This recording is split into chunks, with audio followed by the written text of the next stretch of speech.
Hey, hey, hey, welcome to episode 89 of the Brunch Ladies of Conshy Consignment. We are so thrilled and honored today to have Diane and Rick here with us, the FearLESS Living Fund, and to tell you all about it.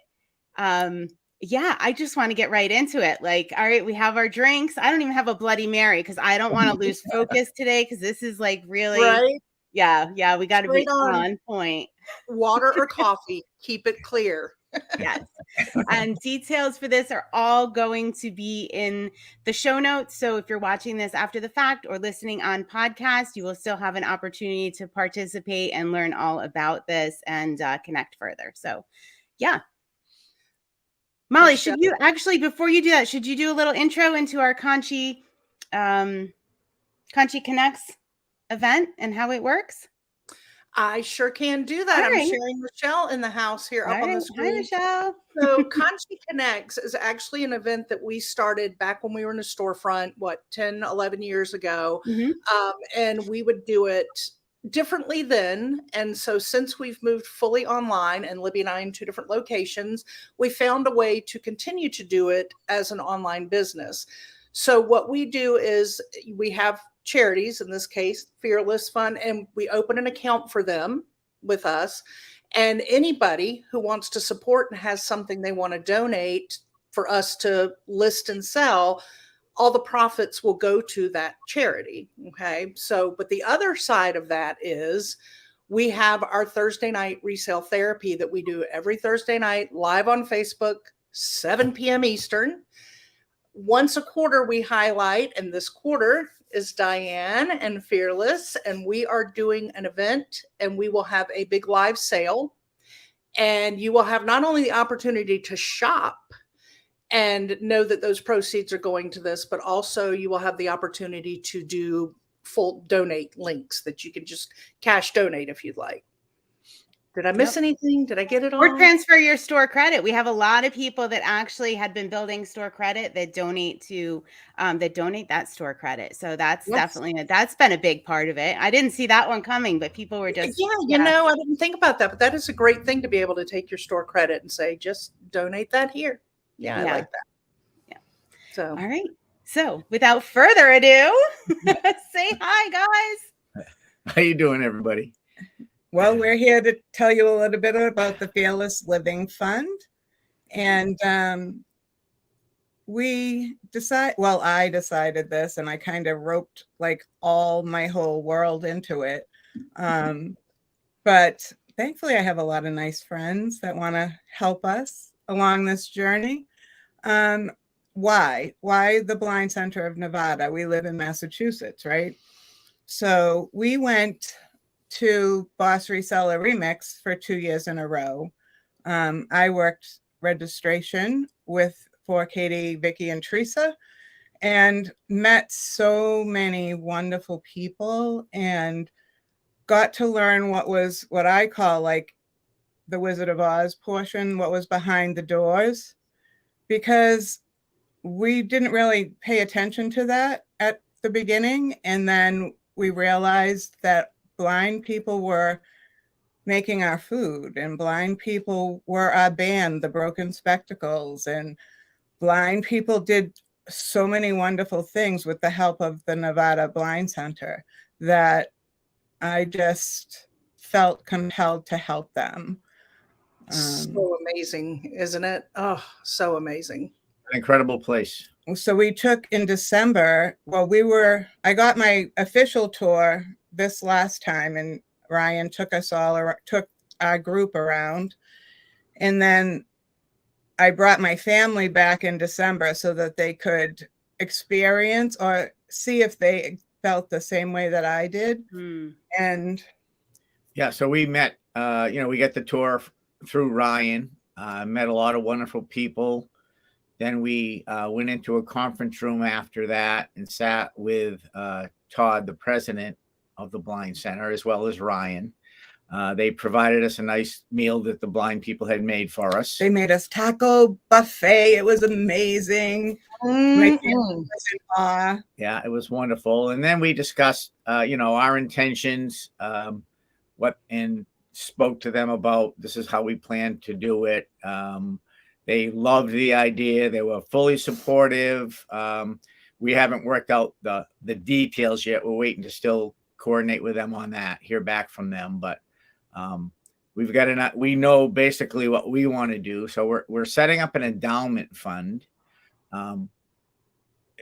being different from a foundation, whereas a foundation, you start with a certain amount of money. You cannot add to it. It's stay in, and then you donate or distribute X amount of dollars every year until the money's gone. So however long that lasts, we want this effort to last absolutely as long as possible. So with an endowment, the money's invested. Okay. We want to keep a certain principal amount in the fund all the time so that it can grow with the market. Certain amounts will be given out every year, but we want to keep that principal there to grow so that this thing hypothetically could last forever. If managed properly, distributed properly, this fund can help people for decades. So that's our intention. And hopefully we can pull this off from now through our kids, our grandkids, whoever down the line will stay involved with this fund, with the Blind Center, and just keep it going. And how will it help? Because the thing that we found out, the Blind Center right now, as it stands, is just an in and out program. So you can go in every day and get a meal. You can get your breakfast and dinner. You can take things home. But most of their population is homeless. So the taking things home for food or for whatever they have to give them doesn't really work that well. They can get jobs at the Blind Center, which a lot of them come in, have their meals and get a job. So that's a great thing. But again, they still go home to the street.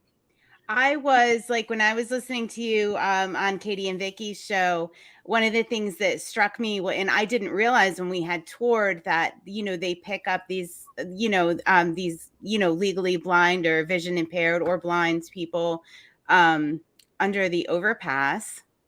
That's their house. They come, they work all day, and then they bus them back. Like that was really, I didn't realize that. No. And I don't remember, maybe y'all do, but I know when we toured, Ryan explained the difference between the housing issues and what the government does for them. And if they work so much, then they lose that. And it was just, I don't remember all the details, but I remember thinking, gosh, we need to fix this. This is just not right. Well, if they have that, most of them are also living below poverty level, which means their check is $1,000 a month. And so if they did have housing somewhere, the minimum, they have to pay $700. That's the legal lowest amount that can be taken out of their account. So $700 comes right out of that $1,000. So that leaves them $300. Now this is if they have a house. Leaves them $300. Now they need to have a phone, and their phone is different than our phone. Because your phone, you can touch it and you know where you're touching on the screen. Sure. Because some people said, oh, we could get a phone cheaper than $100. Well, yes, you can, and I can, but they have to have special everything so that they know where they are when they go to use their phone. So $100 for a phone. Now they're down to $200 for the month. Can you live on $200? Most of us spend that going out to eat at some point, right?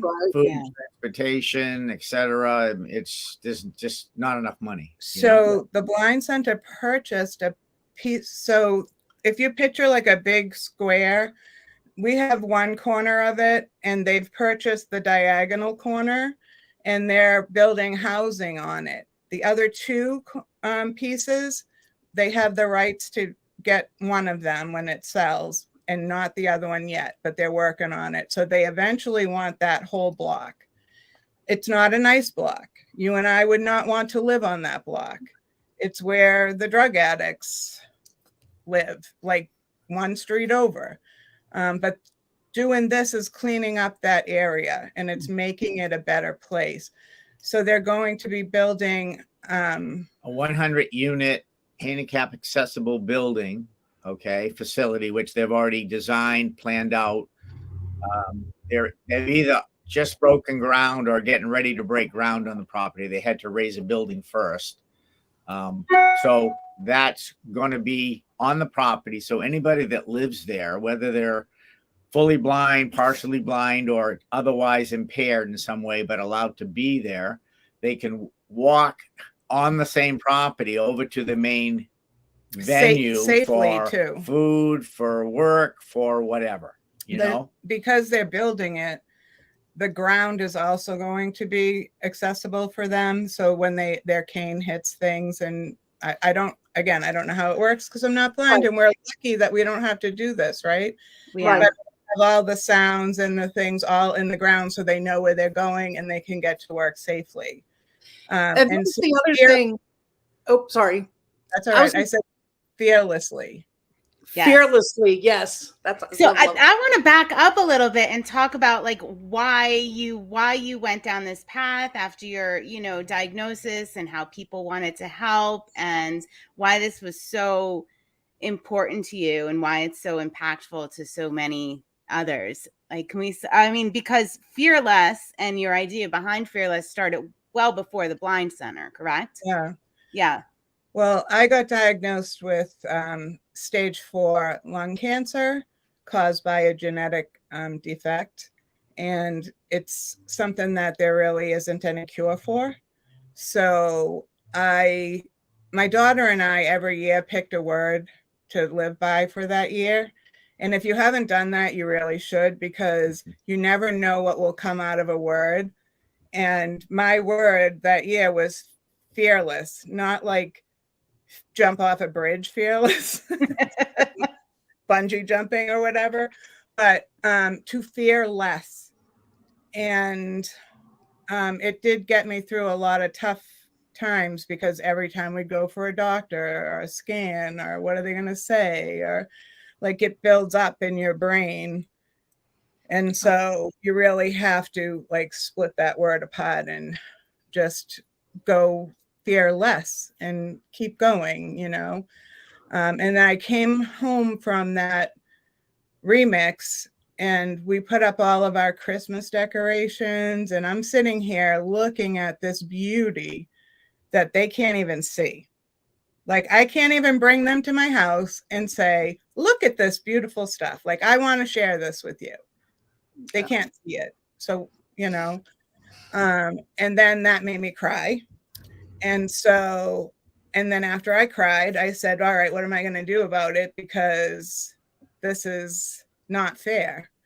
And they are trying. They're, anyone who, I feel like if you are trying to help yourself, then you deserve some help from someone else. You deserve a step up, So, and they deserve to fear less, because imagine living under an overpass with drug addicts who are stealing your money and doing God knows whatever else to them because they can't see. I mean, how fearful that must be, right? Yeah. So the way one of the things that struck me when we were at the Blind Center was how incredibly hardworking everybody there was. Like, if there is a whole center, and Ryan's going to come on and he's going to talk about this in 2 weeks, but they're working so hard doing what we are doing, right? We're eBay sellers. We sell online, and, to tour the facilities and see how hard they're working behind the scenes. I'm telling you, like, everybody in that facility totally put me to shame. Right. And to think that they're working this hard and then not able to, go home to a nice house or live fearlessly is heart-wrenching. And I remember Ryan saying even those that had homes did not have homes that were safe for them. They did not have what was required for them to even hear the doorbell, somebody at the door, or get from point A to point Z. They had nothing that they needed available for them in those homes. So it just... So the intention behind the endowment distributions that will come from this fund, we're not paying the blinds. We're not giving this money to the blind center for any operational purposes. No. They're doing all that on their own or through state subsidies or whatever. Our money's going to go directly to the people. Okay. So if you're eligible to live in the facility or work at the facility or whatever, everybody needs money to just live their daily lives. So our money will go towards maybe the cost of living there or the cost of just getting through the year for their expenses. Right. So whatever. we're hoping our hope is to support one person a year to pay their housing cost. We are not going to pay any costs that the state of Nevada would pay already. Like let them pay their piece. And then whatever is left for that one person for the year, we would hope that we can have the money to pay for one person a year. Maybe as this keeps growing, we'll be able to support more people, but there will also be extra additional monies in there to pay for maybe 5 people's cell phone for the year, or maybe pay somebody needs to go. Most of the people became blind because of not taking care of themselves, and they got diabetes and then they went blind. So they may need money to go to these doctor's appointments or different things like that. The Blind Center will decide on that additional money. But the original things that we've decided on every year will be presented to the people who receive it at the Boss Reseller Remix for as long as that happens. And one or two members of my family will be there to present it. And they will also, we have a captive audience there, and they are going to do some type of presentation to actually tell the people what is behind the curtain, because you're sitting 300 people and you're not really realizing how fortunate you are. And then we're going to hit them up. And then we're going to hit them up. Can you touch on just so the reason that you're setting it up like this, so it doesn't take away from any of the state benefits, I think was really, really thoughtful. Can you just hit on that for a second and like why that's important? Well, you should not, like, we want to help with their additional expenses. We don't want to take something away from people that are already paying for things, because like that $700 that comes out of their money for $1,000, I don't want that to happen. Right.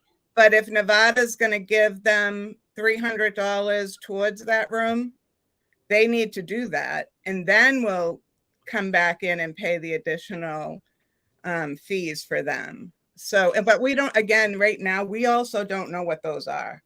Like we don't have a fee structure or what it's going to cost for people to live there or whatever. So we'll be, this whole thing will be dynamic. We'll be evaluating it every year to see where we think in conjunction with the Blind Center management, where they think the money can be best used for what purposes. We'll discuss it, come to, a consensus on where the money should go, to how many people should get something, and then we'll make a decision and present it at the remix. At the remix, yeah.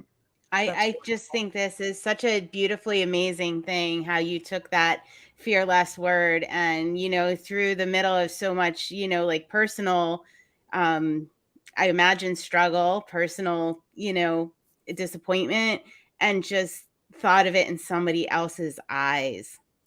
Well, how they could FearLESS. There's nothing that we can do to help me. We have the doctors, we're doing all the things that, they tell me to do. And I'm lucky. I have insurance.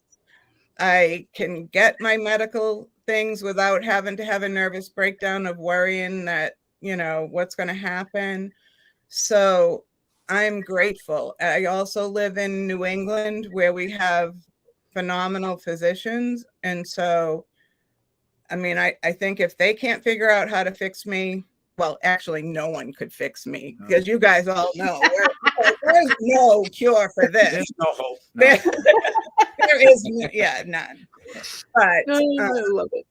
if I have faith in them, and so I think the people at the Blind Center who are trying to help themselves need to be able to have faith in someone else.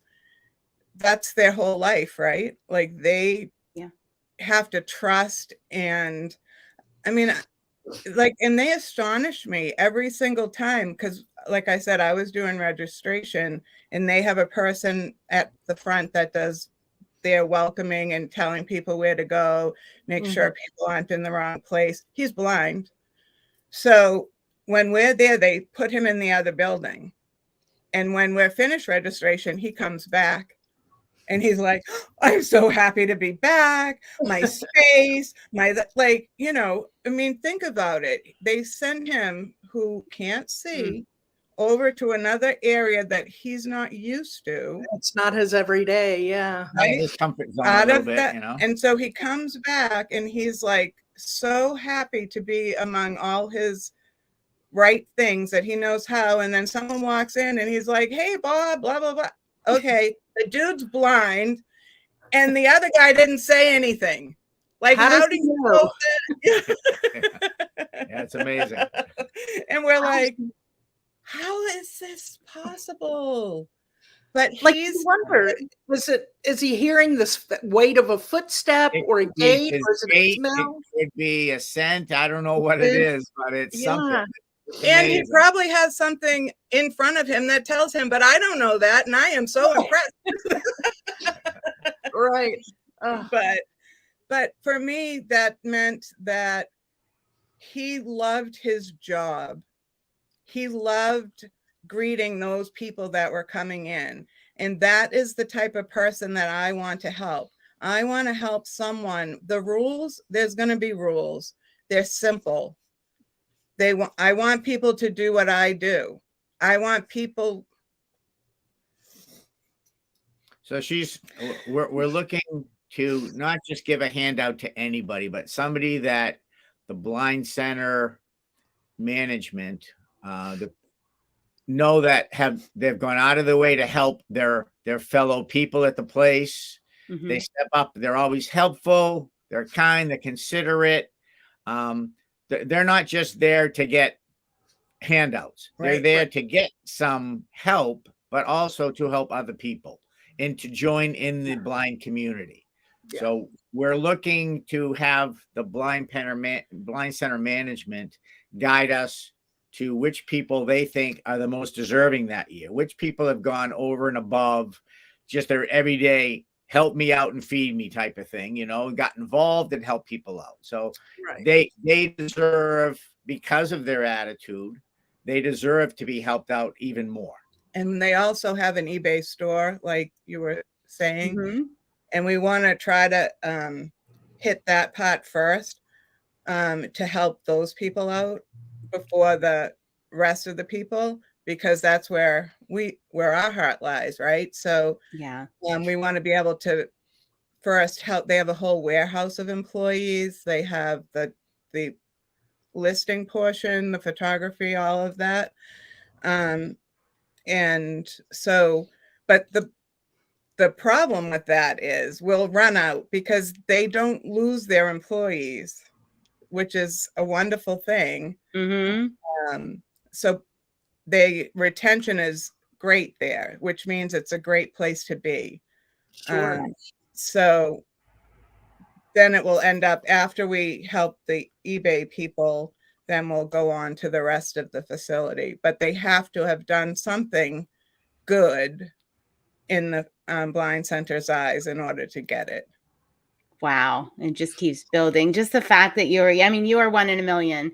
You're 1 in a million to take your struggle and that word and put yourself in somebody else's shoes. And so your goal with this is to make a memorial fund and to sustain that over time. So what can we do for you to make sure, like, what is most important to you to make sure that this lives on and this functions in perpetuity. I think that what Rick said is great. With the donations that are coming in, we're going to have the base that's going to stay there, but all the rest of the stuff that's coming in after that is the stuff that we're going to be able to spend. So all of these extra things. So you see my hat. The Dirty Dianes. I think you gotta explain that one just a little bit. You'll see my head. You have a beautiful head. I know. I don't like the most beautiful bald head person. It's like, what? Head. Yeah. Well, I got up this morning and my grandson called me Peaches because now I have some fuzz up there. Some fuzzy. Yeah, and then my granddaughter is like pulling my hair. I'm like, hey, you guys, no. But because this happened to me in December, Katie and Vicky did a surprise, and Katie shaved her head. And then 2 days later, I think, they were going out to dinner with eBay friends, and Crystal, Rosie's Closet, and Angel shaved Crystal shaved Angel's head, and they all did it for money. Now, I was never expected that from anyone, and they came up with this evidently at the Dirty Dianes. For those of you listening on podcasts, it says the Dirty Dianes. It's a nice ball cap, trucker cap. Yeah. So they must have come up with that at dinner, and they named themselves. And I'm like, why did they do that? Like, am I dirty? Like, what's happening? Like, and so Trish, everyone knows Trish Glenn, right? My Lucy. So she goes, no, it's a song, Michael Jackson, blah, blah, blah. I'm like, oh, okay. I don't know. So anyways, don't ask me. I didn't do it. I didn't name it. I didn't make these. Angel and Crystal did. But they said that anyone who shaved their head could get one. Well,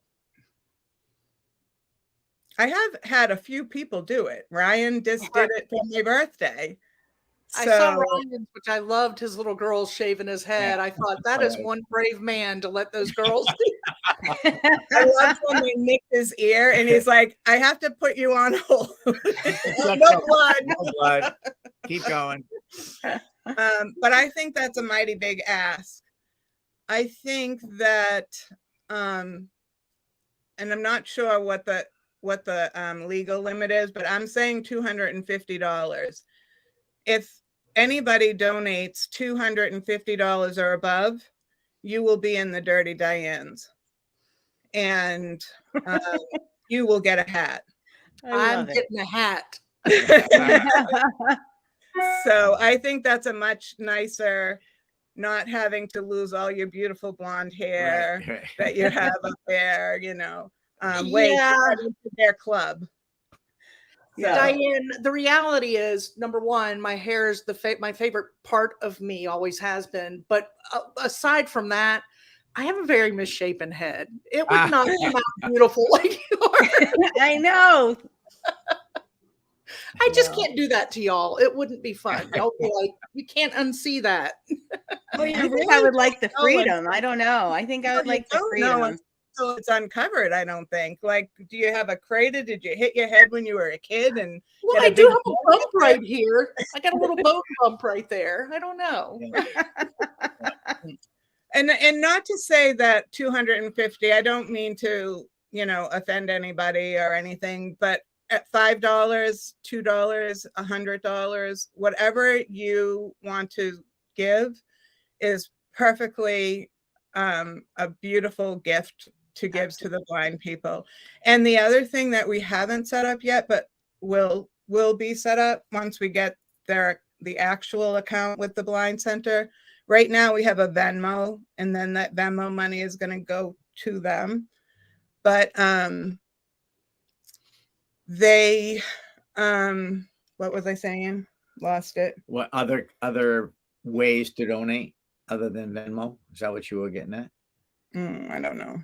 I forgot. Sorry, this happens That's with all right. We're trying to make sure that any vehicles that we can to donate are set up so that Oh, no I do matter know where you now. are, Yeah. or what you're used to using as a vehicle to make these payments, you can do it. You can make a Right. payment, you know. So on eBay, there's the charities as well that you can. We want to get in as the Fearless Living Fund charity, so you could donate a portion of your eBay sales to. Oh, yes. Yes. So Yeah. once that one, but we can't do that until we get that account. So Katie and Vicky like started us early, which was wonderful. And you want to hit while the iron is hot. So that's why we had to get like these other things set in place. And you already have your vehicle in place to put money in.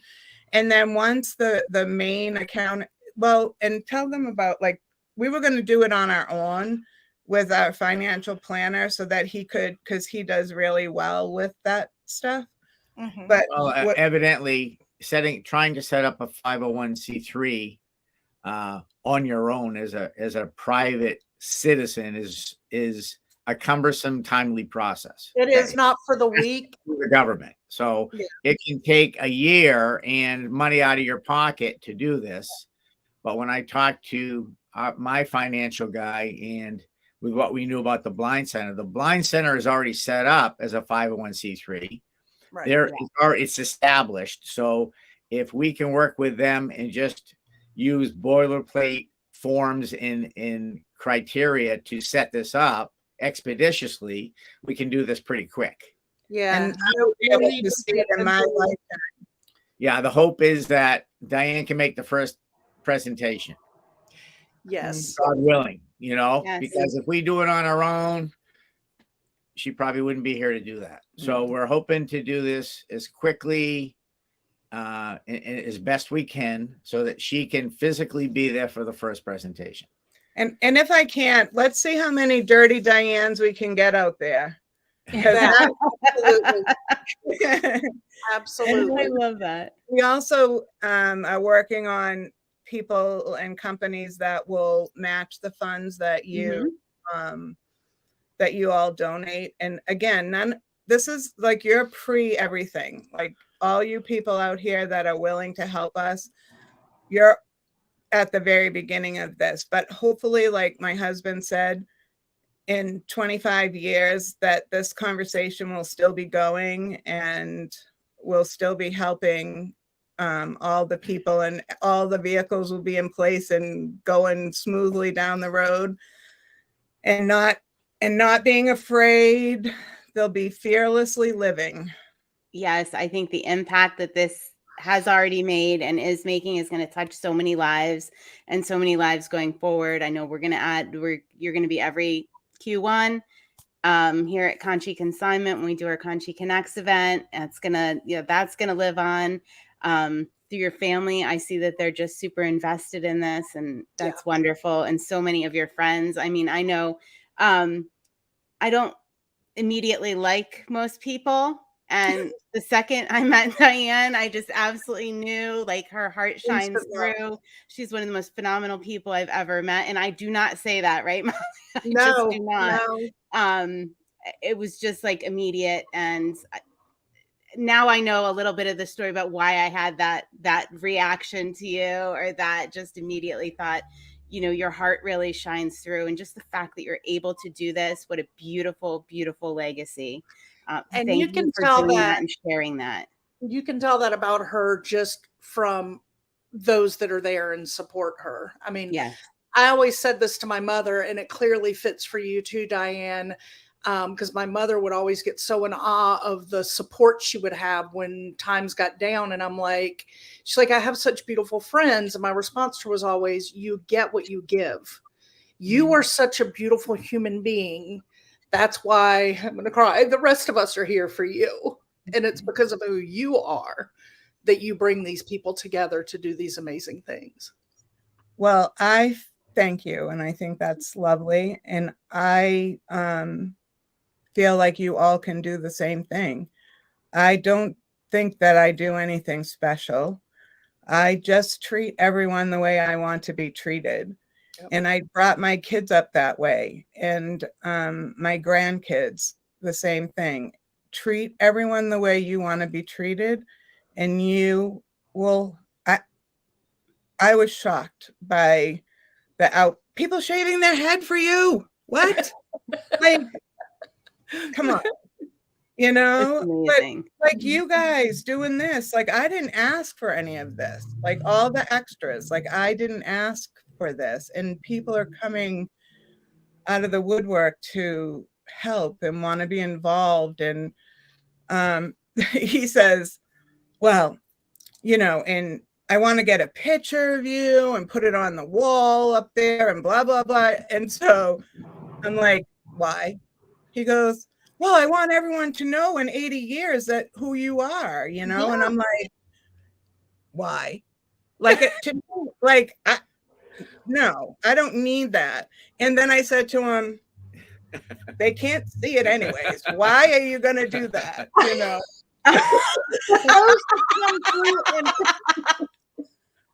Trail below the picture. Honey, you know?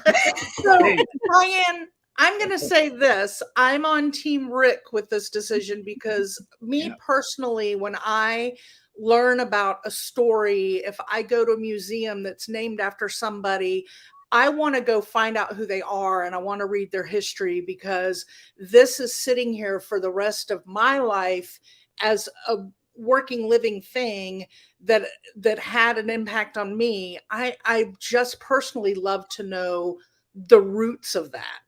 And for us, a lot of us are visual people, and having that picture to feel really connected, even if it were 80 years down the road, I think is meaningful.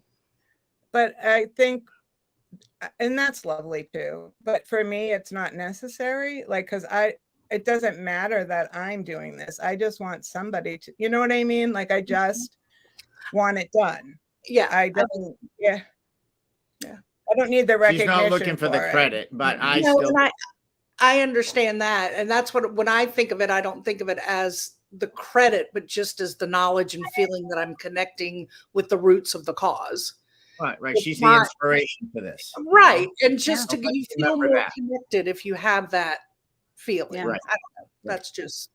Well, I mean, not only are you helping those people out, but people that hear this might, you know, be going through a difficult time and may choose to do something similar and use you for their inspiration. Like, you don't know who you're touching with this. It may not end up being, I mean, it is the Blind Center, but the, you know, effects of that may be so much larger. Somebody looks at you and says, wow, like she's going through this really tough time, and she's taking that and she is helping other people and just really identifying with them and starting this whole fund.